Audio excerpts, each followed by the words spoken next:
ಒಂದು ನೌಕರಿ ಮತ್ತು ಶಿಕ್ಷಣ ಇದನ್ನು ಹೋರಾಟವನ್ನು ನಮ್ಮ ಗುರುಗಳು ಮಾಡ್ಲಕತ್ತಾರ. ನಾನು ನಿರಂತರವಾಗಿ ವಿಧಾನಸಭೆಯಲ್ಲಿ ಯಡಿಯೂರಪ್ಪ ಇದ್ದಾಗನೂ ಮಾತಾಡೀನಿ. ಯಡಿಯೂರಪ್ಪ ಏನಂದ್ರೆ ಅವಾಗ ನನಗೇನು ಕೊಡೋದು ಆಗೋದಿಲ್ಲ, 25 ಮಂದಿ BJP MP ಅದ, ನೀವು ಬೇಕಾದ್ರೆ ಹೋಗಿ ದಿಲ್ಲಿಯಾಗಿ ಕೇಳತ್ತ ಹೇಳ್ದೆ. ನಾ ಹೇಳ್ದೆ ನಿನ್ನ ಇಳಿಸಿದ ಮ್ಯಾಗ ನಾನು ತೊಗೋತೀನಿ ಮೀಸಲಾತಿ. ಬೊಮ್ಮಾಯಿ ಸಾಹೇಬರು ಬಂದರು, ಒಮ್ಮೆ ನನ್ನ ಮಾತು ಕೇಳೋದು, ಒಂದು ಸಲ ಕಿವಿ ಈ ಕಡೆ ಬರೋದು, ಒಂದು ಕಿವಿ ನಾಲ್ಕು ಒಂದು ಕಿವಿಯಾಗ ಹೇಳಿದೆ, ನೀ ಹಿಂಗೆ ಮಾಡಿದೆ ಎರಡನೇ ಯಡಿಯೂರಪ್ಪ ನೀನೇ ತರ ಇಲ್ಲ ಗೌಡ್ರ ನಾ ಮಾಡಬೇಕತ್ತೀನಿ.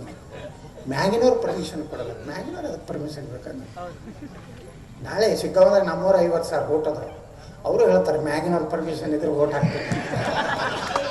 ಅಲ್ಲಿಂದ ಮೆತ್ತಗಾಗಿ ಗೆರೇಗಿ ಒಂದು ಅಮಿತ್ ಶಾ ಕರೆಸಿದ್ರು, क्या करने का हमको रिजर्वेशन देने का कुछ नहीं, इतना ही डिमांड है, उतना ही डिमांड है. ಇವರೆಲ್ಲ ಅಮಿತ್ ಶಾ ಕರ್ಸ್ಯಾರ, ನಾಳೆ ಹೊರಗೆ ಹಾಕ್ತಾರೆ, ನಾಡ್ದು ಹೊರಗೆ ಹಾಕ್ತಾರೆ. ಇಲ್ಲಿ ಅಪ್ಪ ಮಕ್ಕಳು ರಾತ್ರಿ ಇಬ್ಬರು ಕೂತು ಮಾತಾಡೋದು 12. ಏನು ಗೊತ್ತು ದಿಲ್ಲಿಯಿಂದ ಸುದ್ದಿ, ಯತ್ನಾಳ ಭೇಟಿಯಾಗಿದ್ದೆ ಅಣ್ಣ ಆತಾನ, ಅಪ್ಪಗೆ ಅಣ್ಣ ಆತಾನ. ಅಣ್ಣ ದಿಲ್ಲಿಯೊಳಗೆ ಭೇಟಿಯಾಗೇನೆ ಯತ್ನಾಳು, ಬಹುಶಃ ನಾಳೆ 7 ಗಂಟೆವರೆಗೆ ಉಚ್ಚಾಟನೆ ಮಾಡ್ಬೋದು. ಹೌದಾ, ಸ್ವಲ್ಪ ಒಳಗಿನ ಬಾಲುಷ ತೊಗೊಂಡ್ಬರ್ತೀನಿ.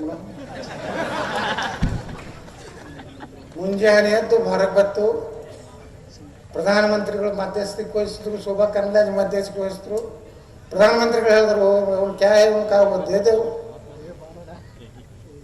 ನಾವು ಯಾವ ಸಮಾಜದೂ ಮೀಸಲಾತಿ ಕಸ್ಕೊಳ್ಳಿಲ್ಲ, ನಾವು 2A ಏನು ಕಸ್ಕೊಳ್ಳಿಲ್ಲ.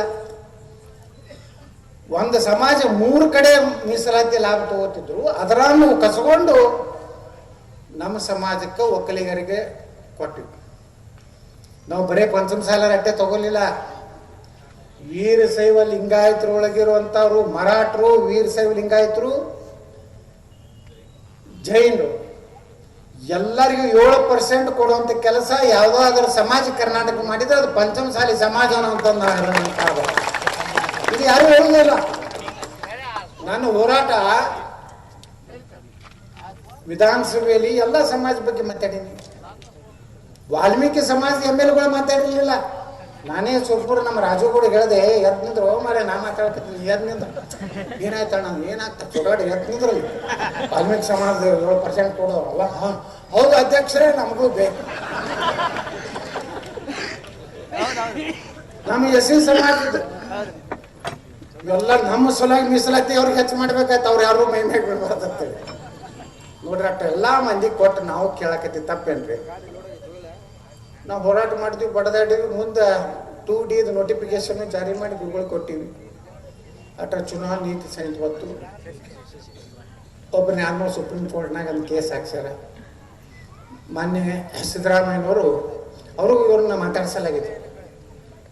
ಅವರು ಮೊದಲೇ ಸಲ ಏನು ಮಾತಾಡ್ಸಿದ್ರು, ಮುಂದೆ ಅವರು ಬಿಟ್ಟಿದ್ರು. ನಾನಂದ್ರೆ ಬರೆದು ಬಿಟ್ಟಿದ್ದೆ. ಯಾಕಂದ್ರೆ 12 ಎಷ್ಟು ಮಂದಿ ಅದಾರಿ ಅಲ್ಲಿ ಕಾಂಗ್ರೆಸ್ನಾಗ, 12 ಜನ, 2 ಮಹಾನ್ ಮಂತ್ರಿಗಳಾಗ್ಯಾರ. ಎಂದೂ ನಾವು ಹೋರಾಟಕ್ಕೆ ಬರಲಾರ್ದ ಮಂತ್ರಿ ಈಗ ಬರ್ಲಕತ್ತಾನ. ಸಣ್ಣಗೆ ಒಂದು ಈಗ ಭಾಷಣ ಮಾಡ್ಲಕತ್ತಾನ. ಅವ್ ಬಂದ್ರನ್ರಿ ಅಪ್ಪ ಏನಾರ ಯಾವ್ದಕ್ಕಾರ ದೇಣಿಗೆ ಕೊಟ್ಟಾನ? ಇಲ್ಲ, ಅವ್ರ ಮಗಳ ಮದುವತ್ತ ರೊಕ್ಕ ಭಾಳ ಖರ್ಚಾಗಿತ್ತು. ಪಾಪ ಹೋಗಿ ಬಿಡೋಲ್ಲಿ ನಾವೊಂದು ಏನೋ 3-4 ಕೋಟಿ ರೂಪಾಯಿ ಖರ್ಚು ಮಾಡಿರ್ಬೇಕು. ಬಸ್ಗಳು ಇಲ್ಲಿ ತನ ಅಲ್ಲಿ ಇಲ್ಲ ಮಂದಿ ಕಾಂಟ್ರಾಕ್ಟ್ ಕೊಡಿಸಿ ಮಾಡಿ. ನಾವು ಸಿದ್ದರಾಮಯ್ಯನವ್ರು ಕರೀಲಾಗ್ತಾ ಇರಲಿಲ್ಲ. ಇವ್ರ ಉಗ್ರ ಹೋರಾಟ ಅಂತಾರೆ. ಅಲ್ಲೇನ ರಣಬೇಟೆಗಾರರು ಏನೇನು ಭಾಷಣ ಮಾಡಿದ್ರಲ್ಲ, ರಾಜಕೀಯ ಹಿಂದೆ ಮುಗಿಲಿ, ಮೀಸಲಾತಿ ಪಡೆದೇ ತಿರುತ್ತೇವೆ ಏನ್ರಿ ಮತ್ತದು. ಭಾರಿ ಡೈಲಾಗ್ಗಳು ಹೊಡ್ತಿದ್ರು. ನಾ ಆಡಳಿತ ಪಕ್ಷನಾಗಿದ್ದಾಗ ಅವ್ರು ಡೈಲಾಗ್ ನೋಡ್ಬೇಕಾಗಿತ್ತು ವಿರೋಧ ಪಕ್ಷದಾಗ. ಈಗ ಅವ್ರು ಎಲ್ಲದಾರ ಗೊತ್ತಿಲ್ಲ. ನೋಡಿದೆ ಆ ಕಡೆ ಗುರುಗಳು ಬಂದ್ರೆ ನಮ್ಮಲ್ಲಿ ಇವ್ರಂತರು ಎಲ್ಲ ಕೈ ಕೊಡ್ಲಕತ್ತಾರ. ಹೆಂಗೆ ಮಾಡೋದಿಲ್ಲ ಅವು. ಈಗೆಲ್ಲ ನೋಡಿದ್ರಲ್ಲ ಯಾವ MLAಗಳು ಎಷ್ಟು ನೀರು ಅದಾವ ಅನ್ನೋದಕ್ಕೆ ಗುರ್ತಾಯ್ತಲ್ಲ ನಮ್ಮ ಮಂದಿದು. ಆಯ್ತು, ನಾನು ಊಟ ಒಬ್ಬ ಆಯ್ತು ಬರ್ತೀನಿ ಅಂತೇಳಿ ಬೆಳಗಾವಿ ಅಧಿವೇಶನ ನಾವು ಹೋಗ್ತೀವತ್ತ ಅಂದ ಕೂಡಲೇ ಸಿದ್ದರಾಮಯ್ಯನ ಮಧ್ಯಾಹ್ನಕ್ಕೆ ಸಭೆ ಕರೆದೇ ಬಿಟ್ರು, ತಡನೇ ಇಲ್ಲ.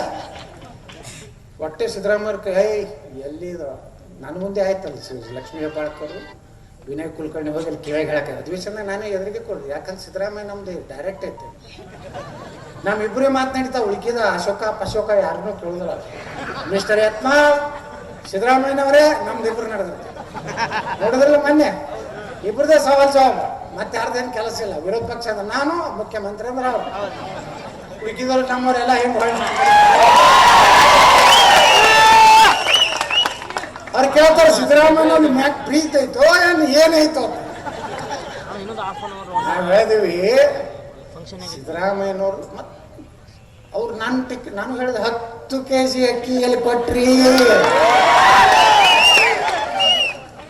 ಜಗಳ ನಮ್ಮಿಬ್ರದ ಜಂಗಿನ ಕಾಲಿ ಕೂಸ್ತೀನಿ ನಮ್ಮಿಬ್ರದ. ಯಾಕಂದ್ರೆ ಉಳ್ಕಿದ್ರೆ ಅಡ್ಜಸ್ಟ್ಮೆಂಟ್ ಅದ. ಅವ್ರ ಮಗ ಇವ ಹೆಲ್ಪ್ ಮಾಡ್ತಾನೆ, ಇವ್ರ ಮಗ ಅವ ಹೆಲ್ಪ್ ಮಾಡ್ತಾನೆ. ಅವನ ಕೆಡಲಾಕ ಇವನ ಕ್ಯಾಂಡಿಡೇಟ್ ಕೊಡ್ತಾನೆ, ಅವನ ಹಾರಿಸ್ತಿರ್ಲಾಕ. ಇವೆಲ್ಲ ನಾಟಕ ಕಂಪ್ನಿ ಸೋಮ್ ಉಗ್ರವಾಗಿ ಖಂಡಿಸುತ್ತೆ.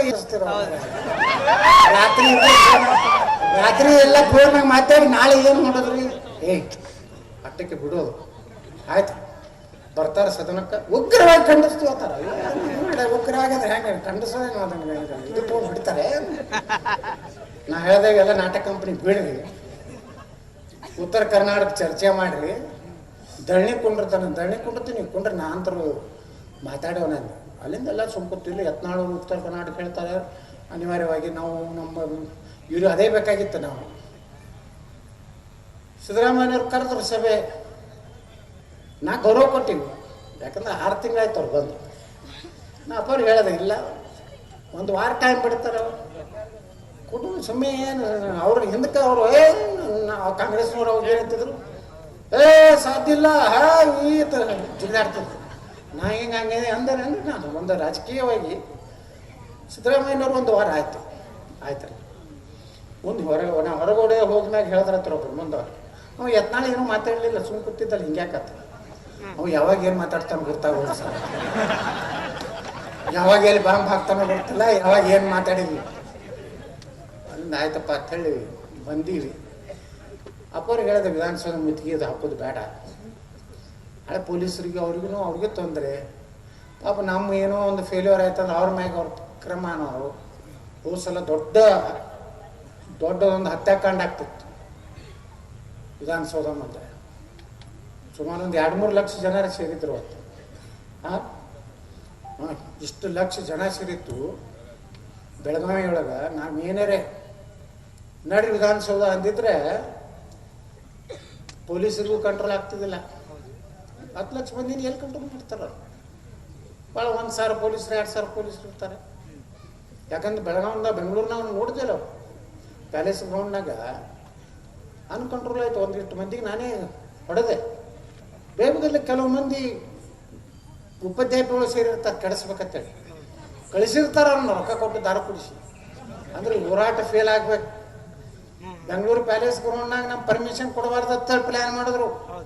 ಆದ್ರೆ ಬೊಮ್ಮಾಯಿಯವ್ರನ್ನ ಯಾಕೆ ನೆನೆಸ್ತೀವಿ ಅಂದ್ರೆ ಅವ್ರು ಗೃಹ ಮಂತ್ರಿ ಇದ್ರು. ಅವ್ರು ಹೇಳಿದ್ರು ಇಲ್ಲ ನನಗೆಲ್ಲ ಅವ್ರ ಮಗ ಹೇಳ್ಯ, ನಾವು ಇನ್ನೂ ಪರ್ಮಿಷನ್ ಕೊಡಬೇಡ್ರಿ, ಆ ಗಾಡಿ ಟೂಲ್ ನಾಕದಾಗೆ ಎಲ್ಲ ಗಾಡಿಗಳು ಬಂದ್ ಮಾಡಿಸ್ರೈತೆ ಎಲ್ಲ ಹೇಳತ್ತ ಹೇಳಿದ್ರು. ಅವ್ರು ಹೇಳಿಲ್ಲ ಪಾಪ ಬೊಮ್ಮಾಯಿ, ಫ್ರೀ ಬಿಟ್ರು. ನನಗೆ ಹೇಳಿದ್ರು ಬೊಮ್ಮಾಯಿಯವರು, ಇಲ್ರಿ ಅಪ್ಪ ಮಗ ಒಂದು ಸೌನಿಗೆ ಕಿರಿಕಿರಿ ಮಾಡಕತ್ತಾರ ಗೌಡ್ರ, ನೀವು ಹೊಡಿರಿ ಗಾಡಿ ಏನಾಗಿತ್ತು ಆಗ್ತೈತಿ ನೋಡ್ರಿ. ಪಾಪಕ್ಕೆ ನಮ್ಮ ಮೈಸೂರು ಮಹಾರಾಣಿ ಪುಕ್ಕಟ್ ಕೊಡ್ತೀನಿ ಅಂದಿದ್ರು ಮೊದಲು, ಅವ್ರಿಗೆ ಚುಚ್ಚಿದ್ರು. ಇವತ್ತು ಸಂಜೆ ತನ 25 ಲಕ್ಷ ರೂಪಾಯಿ ಬಾಡಿಗೆ ಕೊಟ್ರೇನೆ ನಾನು ನಿಮ್ಗೆ ಒಳಗೆ ಬಿಡ್ತೀನಿ ಅಂದರು. ಪಾಪ ಮುಂಜಾನೆ ಹೇಳಿದ ಮಹಾರಾಣಿ ಸಂಜೆ ಮುಂದೆ ಯಾವ ಹೇಳೋದು ಪುಣ್ಯಾತ್ಮ 25 ಲಕ್ಷ ರೂಪಾಯಿ RTGS ಮಾಡಿದೆ ನಾನು. ಅವಾಗ ನಮ್ಮ ಪರ್ಮಿಷನ್ ಇಷ್ಟೆಲ್ಲ ಕಡ್ಯಾರ್ರಿ, ಭಾಳ ಕಡ್ಯಾರ. ಈ ಅಪ್ಪ ಮಕ್ಕಳು ಏನದಾರಲ್ಲ, ನೀವು ಎಂದೂ ನಂಬ್ಲಕ್ಕೆ ಹೋಗ್ಬೇಡ್ರಿ. ನಮ್ಗೆ ಹೊರಗೆ ಹಾಕಿದ್ರೆ ಹಾಕಲ್ಲ ಹಾಕೋರು ನೋಡೋಣ ತಾವು ಹೊರಗೆ ಹಾಕಿದ್ರೆ ಏನಾಗ್ತೈತೆ. ಕರ್ನಾಟಕದಾಗ ಈ ಕಡೆ ಉತ್ತರ ಕನ್ನಡ ಬರ್ಸಕ್ಕೆ ಹೋಗಲ್ಲ, ಅವರೆಲ್ಲ ತಿಳ್ಕೊಂಡಿರ್ಬೇಕು. ಹಿಂಗ ನಮ್ಮ ಸಮಾಜವನ್ನ ತುಳಿದು ಯಾಕಂದ್ರೆ ನೋಡ್ರಿ ನೀ ಉತ್ತರ ಕರ್ನಾಟಕಕ್ಕೆ ಯಾವುದೂ ಪೋಸ್ಟ್ ಕೊಡೋದಿಲ್ಲ. ಪಾಪ CC ಪಾಟ್ಲಿಗೆ ಪಬ್ಲಿಕ್ ಅಕೌಂಟ್ಸ್ ಏನೋ ಕೊಟ್ಟಾರ್ತ ಒಂದು ಅದು ನನಗೆ ಕೊಟ್ಟಿದ್ರೆ ಅದ್ರಾಗ ಈ ಕರೋನಾದಾಗ ತಿಂದಿದ್ದೆಲ್ಲ ತೆಗಿತಿದ್ದೆ ಹೊರಗೆ. 40 ರೂಪಾಯಿ ಮಾಸ್ಕ್ 450 ರೂಪಾಯಿ ಖರ್ಚಾಗಿ ತಿಂದಾರಲ್ಲ ನಾಲಾಯಕರು. ಬಡವ್ರಿ ಹಣ್ಣದ ಮ್ಯಾಗ ರೊಕ್ಕ ಮಾಡ್ಯಾರಲ್ಲ ಇವ್ರು ಬಣ್ಣ ತೆಗಿತಿದ್ದೆ ತಳೆ ನನಗೆ ಅದನ್ನು ಅಂದ್ರೆ ಎಟ್ಟೈತಿ ನಾನು ಹಂಚಿಕೆ ಎಟ್ಟೈತಿ ನೋಡ್ರಿ. ಇವತ್ತು ಹೇಳೋಣ ಒಬ್ಬ ಪುಣ್ಯಾತ್ಮ ಯತ್ನಾಡು ಸರ್ವ ಸ್ವತಂತ್ರರು, ಅವ್ರ ಬಗ್ಗೆ ನಾವು ಏನೂ ಮಾತಾಡೋದಿಲ್ಲ, ದಿಲ್ಲಿಗೂ ನಾನು ಕಂಪ್ಲೇಂಟ್ ಕೊಡೋದಿಲ್ಲ. ನೀ ಕಂಪ್ಲೇಂಟ್ ಕೊಟ್ಟೆ ಅಂದ್ರೆ ನಿನ್ನ ಕಂಪ್ಲೇಂಟ್ 100 ಅದಾವ ನಮ್ಮ ಬಗ್ಗೆ.